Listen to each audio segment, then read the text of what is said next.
Salut à tous, on se rejoint aujourd'hui pour une nouvelle vidéo de test avec aujourd'hui le Realme C2.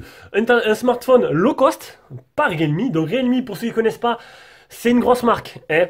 Alors, je confonds toujours entre Oppo et Vivo. Alors, je crois que c'est Oppo avec ColorOS dedans. Ouais, c'est ça. Donc du coup, c'est un téléphone low cost qui... j'étais intrigué de le tester parce que les low cost, c'est un kit tout double. Quand Xiaomi t'en fait un avec le Redmi 8A qui va arriver, donc j'ai pas encore pris en main, enfin j'ai fait le déballage, je m'attends à quelque chose de plutôt très performant, très bien pour le prix. Et donc je me suis dit, sur Realme C2, qu'est-ce qu'il peut donner? Est-ce que ça peut être une très bonne alternative à ce tarif-là? Donc c'est un tarif de 90 €. Donc je crois que j'ai pas mis de lien dans le déballage, et là je viens de voir que sur Gearbest il est à 90 €, donc le modèle 216. Je vous mettrai un lien, mais à mon avis, vous l'achèterez pas. J'en dis pas plus, je vous laisse la surprise de regarder ce test. Si tu aimes nos vidéos, tu peux mettre un petit pouce bleu, tu peux t'abonner et activer la cloche pour rien rater des futures vidéos. Et si tu veux nous soutenir un peu plus, tu peux aller sur une page Tipeee. Donc Tipeee, c'est une plateforme de financement participatif pour soutenir les gens comme nous qui font des vidéos. Tu nous fais un petit don, c'est pas grand chose, mais petit à petit, ça nous permet à la fin du mois de pouvoir investir dans des produits. Et en même temps, tipeur, en plus de ça, tu as des avantages que d'autres n'ont pas. Tu pourras acheter... En priorité, d'avoir la priorité sur les téléphones et les accessoires de tout ce que l'on teste, à prix préférentiel bien sûr, ainsi que d'autres petits avantages, et ça c'est plutôt pas mal. Déjà, niveau design, on a un design qui est, ma foi, des plus classiques, avec une goutte d'eau, des bordures qui sont pas grosses, du coup, pas très grosses pour un low cost, avec même un menton qui est assez fin. Ils ont fait un peu l'effort, donc on aura des dimensions 78,9 sur 157,9 sur 9,5 mm d'épaisseur, c'est pas très épais. Pour un poids assez poids plume de 166 grammes. Alors, vous avez vu, je me suis trompé complet. On recommence, ça c'était les dimensions du PX. Alors je me suis trompé, j'ai mis mon calepin à l'envers. Donc 73,7 sur 154,3 sur 8,5 mm d'épaisseur pour un poids plume de 166 grammes. Le poids de mon Meizu 16S. Il existe en noir et en bleu, il est fait tout en plastique, un écran de type IPS à l'avant en 6,1 pouces. Résolution, définition plutôt 1520 x 720p, donc du 720p plus, pas de Full HD. À ce prix-là, bon, pire, c'est pas très grave. 81,93%, c'est la surface que prend l'écran par rapport à la surface totale du téléphone. Et il est protégé, donc déjà, il y a un film. Il y a un film, je veux dire, pas de film, mais c'est vraiment bien mis en fait, on ne voit pas trop. Donc il y a un film posé d'origine dessus, et très bien posé. Et il est protégé en plus de ça, il est traité Gorilla Glass 3, ce qui est plutôt pas mal. On a un appareil photo à l'avant de 5 mégapixels avec un Face Unlock. Face Unlock qui, ma foi, et, alors on va enlever la casquette, ça marchera peut-être mieux, et est très rapide. Regardez. On voit même pas l'écran de verrouillage. Alors le Face Unlock il est très rapide parce qu'il n'y a pas de capteur d'empreinte. Et donc du coup ils ont mis un Face Unlock assez impressionnant. Franchement, vous avez vu, même pas on a le temps de voir l'écran de verrouillage qui il se déverrouille de suite. Ça, c'est plutôt un bon point. En dessous, on n'aura pas de Type-C, on aura juste un micro USB. Ça, c'est dommage. On aura le port jack, on a le haut-parleur, on a le côté gauche, on a le bouton volume plus-moins et le tiroir SIM. De sortir le petit trombone. Voilà, dans ce tiroir SIM, on aura ma puce. Alors, on aura le combo fatal. Le maxi combo, 2 nano SIM plus carte SD. Et j'utilisais avec une puce SFR. Voilà. On va le rallumer. Hop. Le temps qu'il me demande la carte SIM. Donc, on va continuer. Hop. Code PIN, ça c'est fait. Au-dessus, on n'aura rien. À l'arrière, on aura un arrière plutôt joli. Donc, ces formes-là, ça me fait penser à un ancien téléphone que j'avais fait, une marque chinoise qui, je sais plus lequel du tout. Donc, le logo Realme. Ils ont fait l'effort de faire quelque chose de plutôt joli à l'arrière. Le double appareil photo, donc on a du 13 mégas en 2.2 avec un deuxième de 2 mégas. Et le flash LED. Il a une batterie de 4000 mAh. Oui, c'est pas mal. C'est pas mal du tout. Il a le Bluetooth 4.2, donc pas de 5.0. Il a la surcouche ColorOS complète. Et c'est un peu peut-être le problème. On verra ça après. Avec Android 9.0, il est full 4G. Alors oui, Si vous regardez sur des spécifications Equip Mobile, il donnait sans la B20, la B28. Moi, c'est bien une version mondiale. Et Gearbest vend bien la version mondiale avec B20 et B28. 100% compatible et la 4G de catégorie 6. Ne l'achetez pas encore, attendez la fin du test. Sinon, vous allez être déçus. Et on passe à l'écran. Donc, un écran, on va mettre à fond l'humidité, histoire de vous montrer un écran avec une humidité maximale pas exceptionnelle, mais qui est plutôt pas trop dégueulasse non plus. On a vu pire. On va voir un peu, on va mettre Display Tester, regardez un peu, vous montrer un peu cet écran. Donc un écran qui est protégé par un film, Gorilla Glass 3 en plus, un écran 16,1 pouces, un écran de 10 touches, ça c'est plutôt pas mal, et donc définition, je vous dis 720p, 93%, c'est la surface que prend l'écran par rapport à la surface totale du téléphone.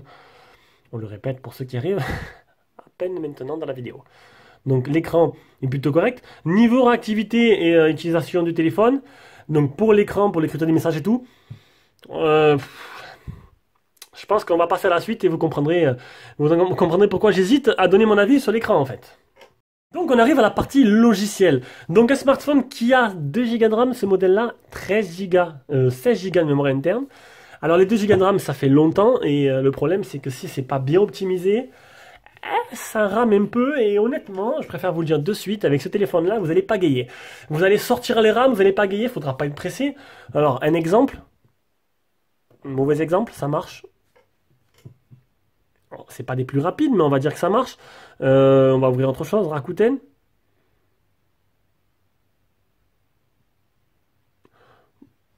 Voilà, tant que ça cherche et tout. Bon.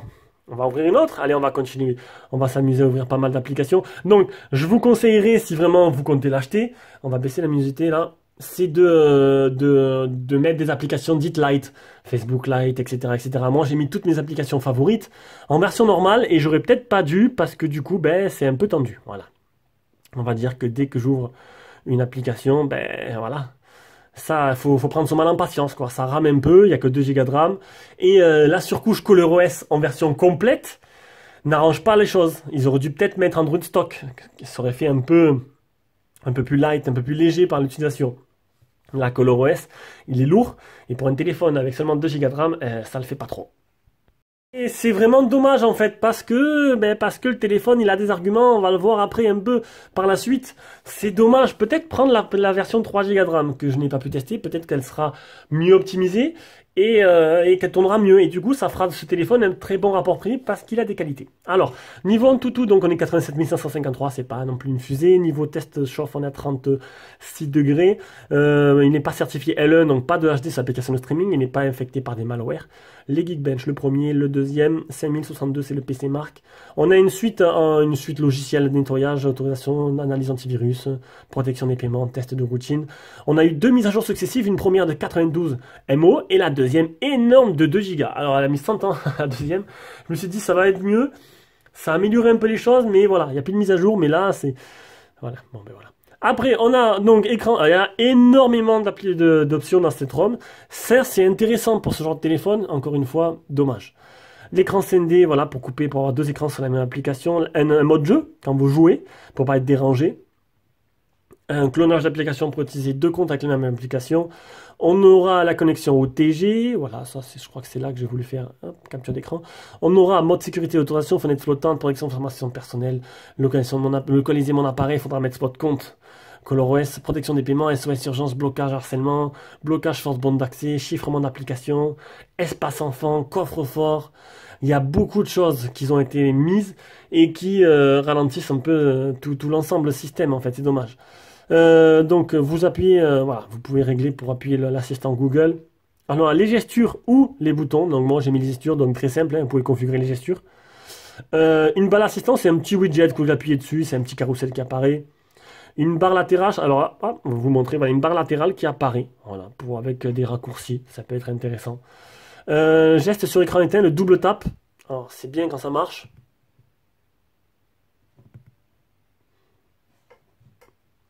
Voilà, vous avez pu voir que c'est pas très rapide. Donc les gestes écran éteint, les appels intelligents, c'est avec le capteur proximité. Il n'y a pas de LED de notification, je vais te préciser. Donc coupez le son pour les appels entrants, passez un haut-parleur pour les appels, vous mettez à l'oreille, ça décroche tout seul, etc., etc. Geste sur écran éteint, appel intelligent, lever pour allumer l'écran. Donc le téléphone il est posé, vous le prenez dans les mains et dans le principe il doit s'allumer et utiliser la reconnaissance faciale. Dans le principe, on va essayer ça de suite. Donc là on va le poser, on va attendre un peu. Petite musique d'attente. On le prend, on le lève. Ouais, ça a marché. Ça a marché, vous avez pu voir, ça déverrouille très rapidement. Le capture d'écran 3 doigts. Conduite intelligente, si vous êtes au volant, voilà, il y a pas mal de choses avec le Bluetooth connecté. Le mode standard, alors c'est ou mode tiroir ou mode comme l'iPhone, avec tous les icônes sur la page principale.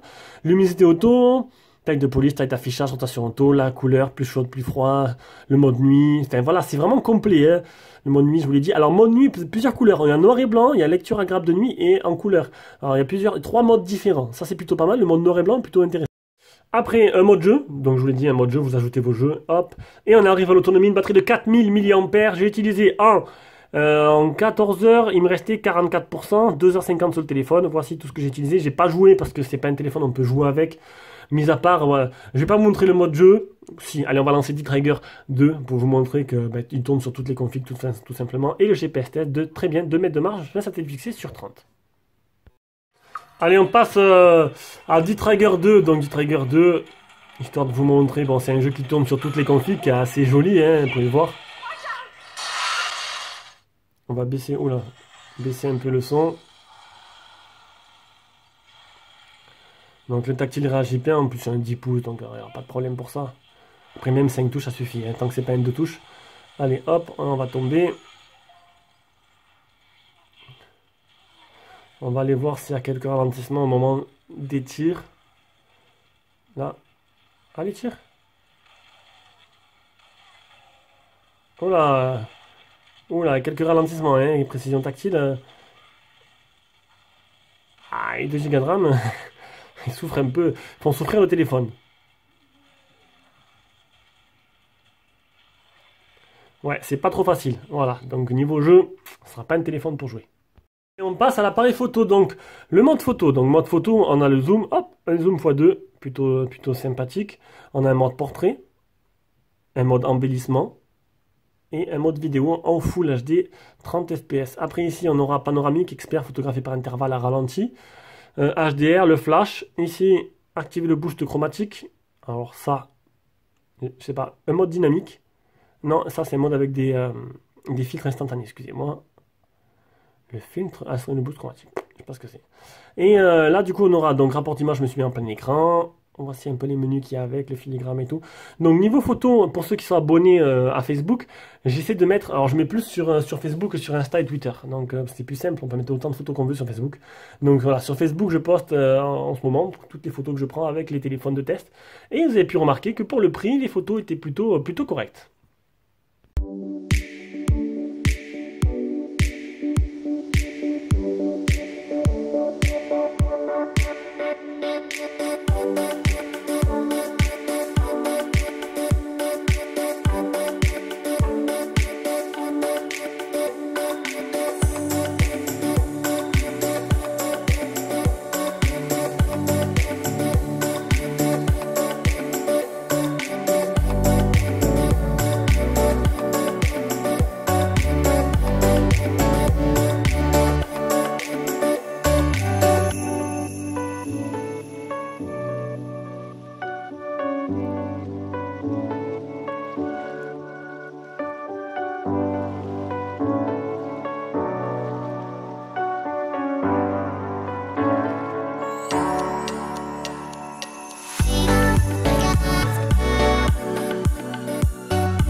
Allez, comme à chaque fois, on revient avec l'appareil photo frontal pour voir, pour avoir un aperçu de ce que ça donne en vidéo et à capture du son.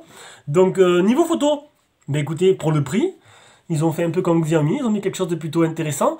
Alors, le mode nuit, il n'y a pas de mode nuit. De nuit, les photos sont plutôt jolies, pas trop bruitées, c'est plutôt pas mal, il n'y a pas de mode nuit, mais bon, ça marche plutôt pas mal. Même la vidéo de nuit est plutôt intéressante. Le flash se déclenche très bien, vous avez pu voir sur le petit pot de fleurs là qu'on a pris la photo de nuit, enfin que j'ai pris la photo de nuit, et en plein jour, non, pas de problème non plus, même le mode portrait, vous avez pu voir avec l'appareil photo avant ou arrière, ça marche plutôt pas mal. Donc des photos plutôt jolies, qui feront bien le travail, et pour ce prix là, c'est assez rare. Allez, avant de vous montrer la partie son, on va regarder l'état des capteurs, je vais vous montrer les capteurs du téléphone. On aura l'accéléromètre, le gyroscope, le champ magnétique, la boussole, le capteur de lumière, le capteur de proximité. Vous avez vu qu'il marche plutôt correctement. Et on va passer directement à la partie son. Alors, partie son communication qui est très bon. Franchement, le son du haut-parleur, il est très bon. On entend très bien. On va maintenant mettre la musique. Alors, pour savoir quelle musique j'utilise, musique sans droit d'auteur. Là, vous mettez la petite barque. Et voilà, c'est celle-là. Le temps que ça charge, mon réseau 4G n'est pas sensationnel. Le son à fond. Eh ben dis donc.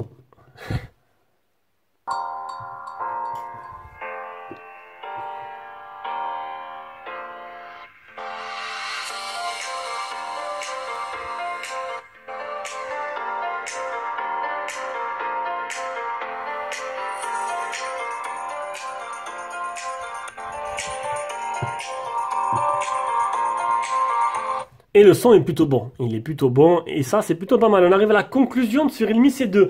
Et c'est là que je suis déçu. Déçu parce que ce téléphone-là, il aurait pu être un de mes favoris dans le low cost. Maintenant, si vous arrivez à choper la version mondiale en 3 Go, j'ai pas pu la tester, mais je pense que ça devrait mieux tourner. Voilà. Donc parce que la 2 Go c'est un peu juste. Le design est joli, il a tout ce qu'il faut.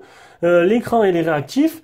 Partie logicielle, ça rame beaucoup dû aux 2 Go de RAM. Ça c'est vraiment dommage, mais la ROM est super complète. Partie photo, c'est plutôt très intéressant. Et le son aussi. Et la partie jeu par contre, voilà, ce sera comme pour les petits jeux casual, ce sera pas pour des gros jeux, mais ça c'est un peu normal. Donc du coup, ça aurait pu être un téléphone qui soit une belle réussite, qui est entaché par ses ralentissements. Et les mises à jour, je pense pas qu'il y en ait d'autres. Je pense pas qu'ils vont tout changer. Maintenant, le téléphone n'est pas récent. Donc si vous trouvez la version 3 Go de RAM, vous pouvez tenter le coup. Mais après, est-ce qu'il y aura du mieux là-dessus ? C'est possible, mais je ne peux pas vous certifier ça. Allez, sur ce, je vous fais de gros bisous. On se rejoint pour une prochaine vidéo.